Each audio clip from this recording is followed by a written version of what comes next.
Sa Pilipinas mo halos makikita ang pinakamagagandang bundok.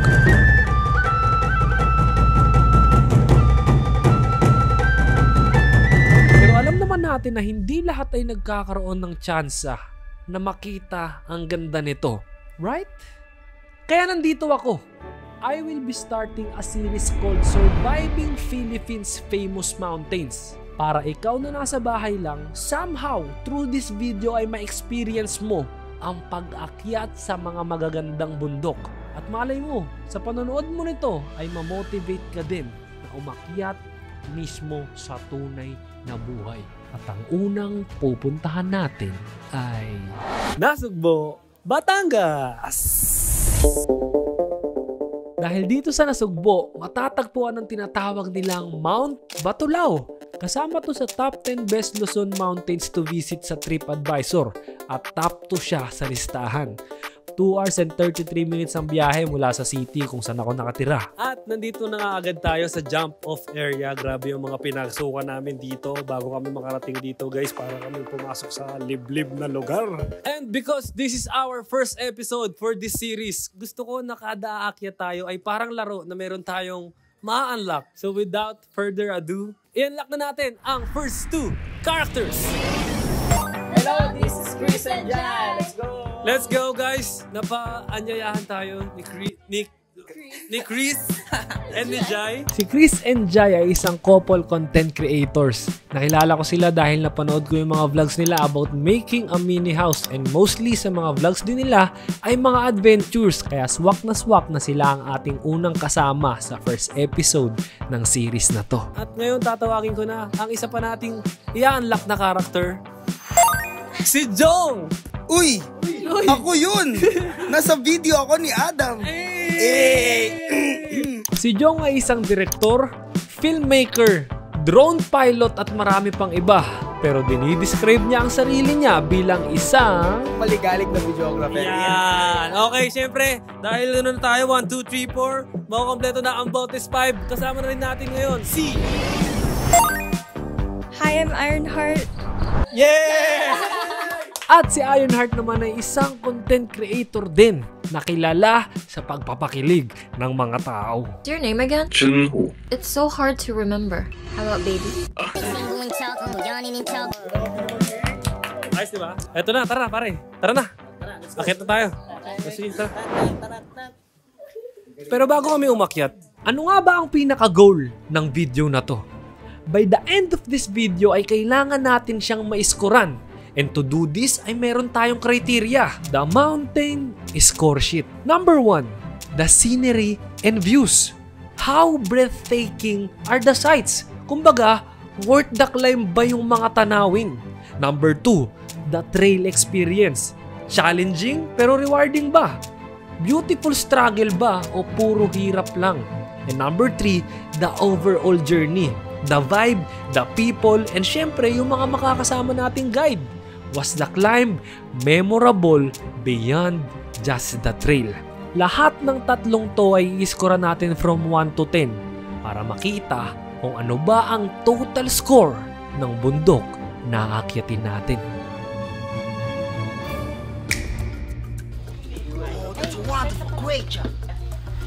Magpo 4:30 nung sinimulan namin tong akyatin. Doble ingat dahil bangin na agad ang katabi namin. At di kami pwedeng madulas. Boss, nakumunhin ko na boss. Wala na yan. Uy. Dahil nag-uulan ay malambot ang lupang dinadaanan namin. Puno ng putik. Hello po ate. Hi. Ano po name niyo po? Ate Ana. Ate Ana. Ilang oras po yung hike natin ate? 2 to 3 hours depende sa pacing ng lakad. Mahirap po ba to? O for beginner? Good. For beginner naman. Pero umulan kahapon, medyo mabagal tayo. Kasi madulas po. Pagka nag-hike kayo guys, tip lang, huwag kayo tutungtong dyan kasi malambot nga yan eh. Dito kayo sa gilid eh. Uy! Diba? Sabi sa inyo, nagturo tapos anong tip yun? Sa unang parte talaga ng akyat ay medyo nakakainis siya dahil hindi ka pwedeng magmabilis eh kasi sobrang dulas. Napasok agad. Umpisa pa lang basa na. Parang binibasic nyo lang po yung akyat ha. As you can see, I've been doing this for 10 years already. If you compute the math, it's like x plus square equals... Joke lang. Bert, ano masasabi mo sa unang pacing? Unang pacing, pre, maputik, pre. Di natin alam dun sa taas kasi mas mag-iiba pa yung takbo nung lakad dun. Di natin alam kung puro pataas ba o puro pababa. So far, ang pinaka-good, wag na sanang umulan. Madilim pa at literal na kinakapapa namin ang pag-akyat dito sa Batulaw, pero unti-unti ding magpapakita ang liwanag ng ulap habang patuloy kaming umaakyat. Nasaan na po tayo, te? Malapit na po tayo sa peak 1. Ilang peak po ba to, te? 12. So, peak. Peak. Tatapusin po yung 12? Pwede naman hanggang dito ka na lang. Sige, kita-kits na lang mamaya. Hindi ko alam kung bakit ganito nga ba ang nangyayari dito sa lugar na ito. Habang nagsashot nga kami dito para sa B-roll ay nagulat ako dahil parang may ginagaya si Direk Jong. Mas pakiuwalat nga, boss. Hindi ko alam kung bakit ganito ka-rewarding ang mga naramdaman namin sa pagbaba dito sa Mount Batulaw. Isa lang ang masasabi ko, napakasaya at napaka-rewarding ng mga nangyayari.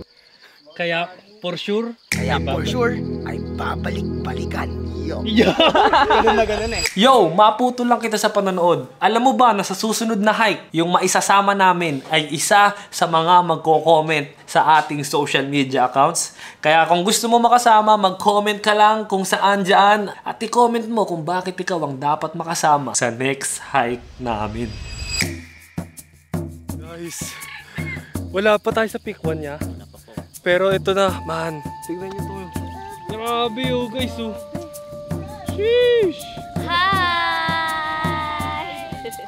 Unti-unti nang ang lumiliwanag at unti-unti nang nagpapakita ang ganda ng Batulaw. Kakaiba to, tol. Guys, meron na kasi yung experience sa pag-akyat. Sa una, umakyat ako ng Kawag Hexa. Hindi ko naabot yung unang summit. Pangalawa, umakyat ako ng Mariglem. Pangatlo, umakyat ako ng Mount Ulap. And ito na yung pang-apat.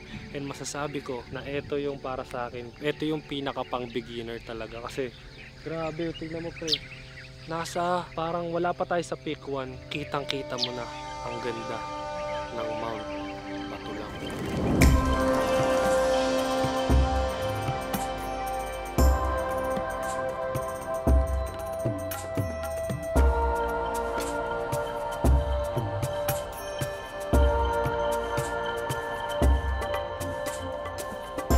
Guys, welcome to Mount Batulaw. Yay! Dito po yung old trail and dito naman po sa kanan ng new trail. Wow! Saan po tayo? New trail. New trail. Halos 1 oras eksakto nang makarating kami dito. Pero dito pa lang pala mag-uumpisa ang Mount Batulaw.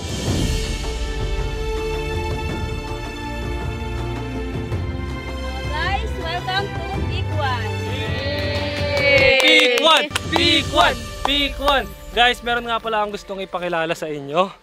Ses, dito ka. Ses, ito yung unang ano mo, di ba? Yes, Nakakwentuhan po. ko si Ses, kasama namin siya. Joiner siya, solo joiner. Pero ang kagandahan doon, ito yung first mountain niya. Yes. So, Mother Mountain. ang tawag doon, Mother Mountain. Pero may mas maganda pa doon. Because today is her birthday! Yay! Happy birthday to you! Hey! Ano masasabi mo so Thank far you. sa regalo mo sa sarili mong adventure? Wala pa sa summit pero happy na. Hey, thank you po. Ayun, Salamat. thank you din. Thank you.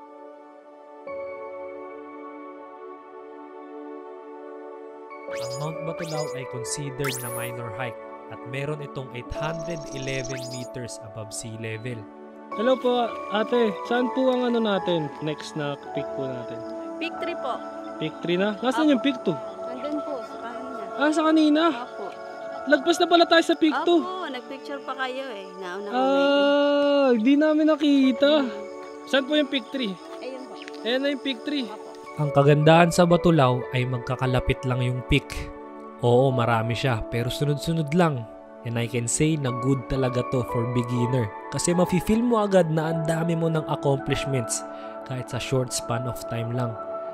And at this current moment ay biniyayaan kami ng Lord ng isang magandang kulay ng araw at parang nasa loob na naman tayo ng isang movie.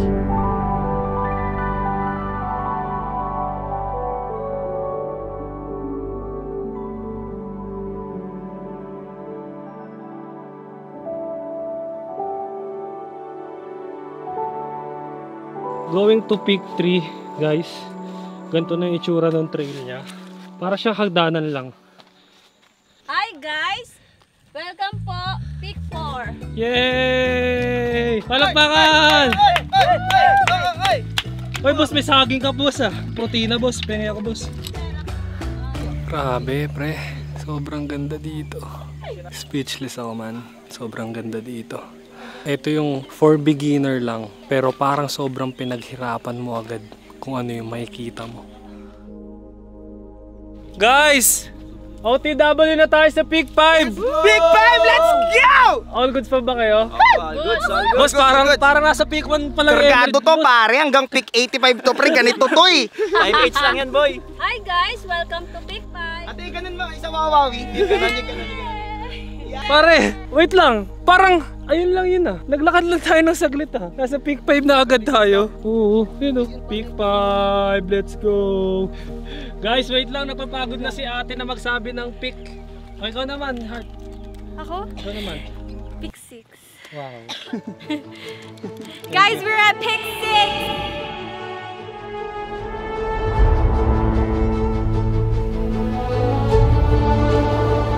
At ganun nga lang kadali ay nandito na tayo sa Peak 6. At umakyat lang rin kami saglit ay nandito na tayo ngayon sa Peak 7.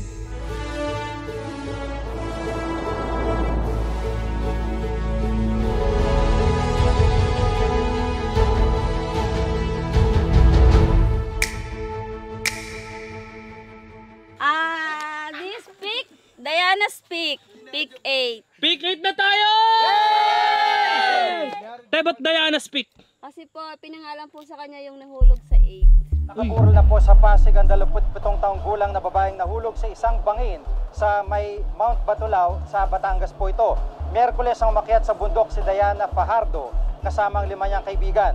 Ayon sa Nasugbu Police, pababa na ng bundok ang grupo nang huminto raw si Fajardo sa isang bahagi ng trail para magpakuha ng litrato. Pero nawalan daw ito ng balanse at tuluyang nahulog sa bangin na nasa 250 talampakan ng lalim. Wala raw kasamang guide ang grupo. Gulat na gulat kami nang marinig namin ang balitang ito. 13 years ago pala ay mayroong joiner na namatay dito sa Peak 8. Di namin alam na may ganito palang storya ang Batulao. Pero dito ko mas naintindihan na ang pagbubundok ay hindi biro. Oo, pwede tayong magsaya, tumawa at mag-enjoy. Pero dapat laging may awareness. Una, dapat nating respetuhin na merong mga parte sa bundok ang dapat hindi na pinupuntahan. Pangalawa, ang pinaka-importante, huwag tayong aakyat ng bundok nang walang kasamang guide. Sa buhay, pwede mong gawin ang lahat. Pero dapat lagi mong alam kung saan ka safe at kung saan pwede kang maging delikado. Oh. Ayun guys, ito yung trail niya guys. Puro pataas. Kung kanina, mas madali at mas madaming patag, ngayon ay mas nagiging mas mataas na ang aming inaakyat. Kaya nararamdaman na ng grupo ang tunay na pagod.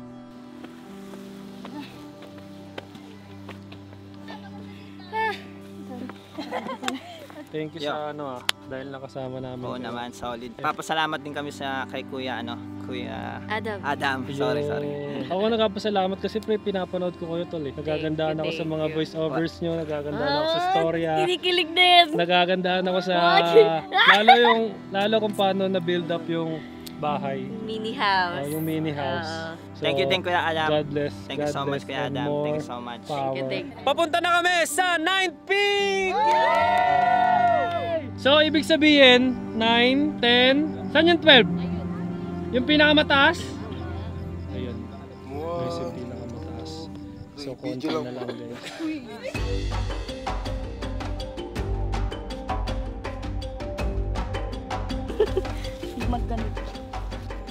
Ganito na itsura ng trail guys. May mga dahon-dahon. Peak 9. Peak 9! Guys, Peak 9! Let's go! Hey! Parang wala na kayong energy. Meron pa rin. Meron, sir. Iniipon lang sa Peak 12 kasi pangit naman yun kung sa Peak 12 nang hina tayo. May init na guys. Kumakagat na yung... Kumakagat na yung init, no? Kasabay ng init ay ang mas humihirap na trail, mas malalaking bato at mas tumatarik na akyatin. Puro hingal na lang yung lumalabas sa bibig ko. Mas mararamdaman mo na yung pagod pagka malapit ka na sa tagumpay. Dalawa na lang tong peak na to, nasa pinaka-summit na kami.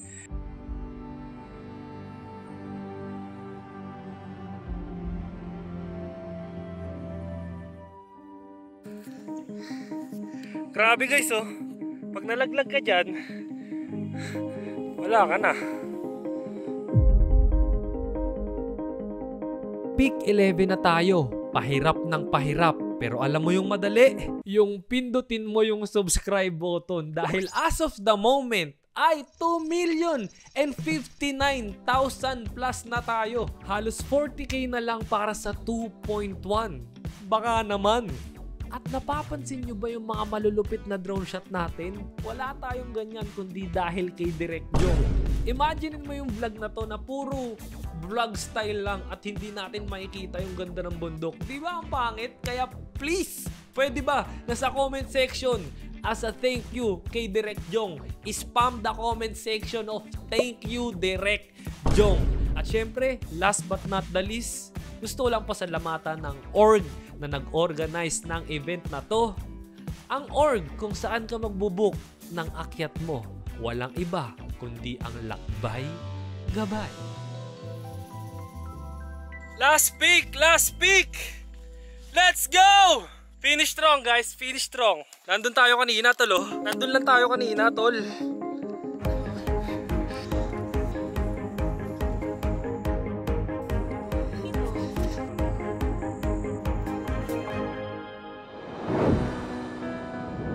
At laking gulat ko na dito pala sa Batulaw, sa gitna ng Peak 11 at Peak 12 ay meron isang lugawan.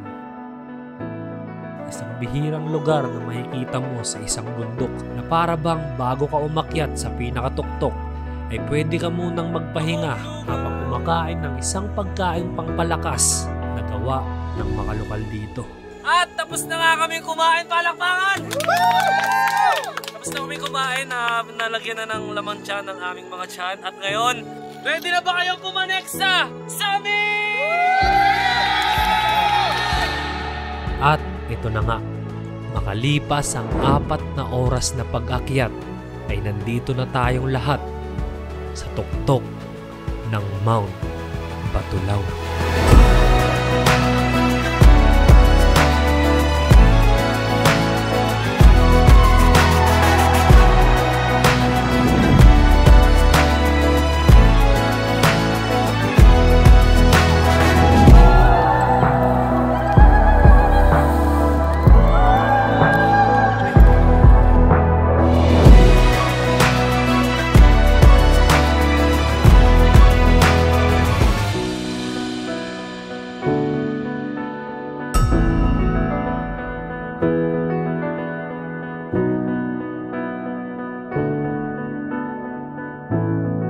At ngayon, ano nga ba talaga ang score ng Mount Batulaw? Number 1, the scenery and the view. Considered ang Mount Batulaw as a minor mountain, pero with its minor category, magkakaroon ka agad ng experience to see a major beauty of a mountain. This is not to overhype, pero para sa akin, 10 ang Batulaw. Number 2, the trail experience. If aakyat ka ng bundok, kailangan mong i-expect na mahihirapan ka. Pero sa hirap ng akyat, doon mo talaga mararanasan yung reward na hindi ka lang umakyat para sa tanawin, pero umakyat ka para maramdaman mong buhay ka. Dito sa Batulaw, may mga patag, may parang nasa hagdan ka lang, may mabatong part at meron ding sobrang tarik. Experience mo lahat sa isang hike. 1 to 10, trail experience ko is 9. Number 3, the overall journey. This first episode will not be possible kundi dahil sa mga kasama ko. Merong mga mag-couple, may solo joiner na may birthday, may galing pang Canada, at merong maalagang guide. At higit sa lahat, may lugawan sa taas ng bundok. Kaya ang score niya sa overall ay 9.5. And the total score of Mount Batulao para sa akin is 9.5. Highly recommended at babalikan. See you on our next hike. Salamat sa pagsama sa pag-akyat natin sa bundok. At malay mo, ikaw na yung makakasama natin sa tunay na buhay. Kaya i-comment mo na kung bakit ikaw ang dapat makasama. Create beyond dreams.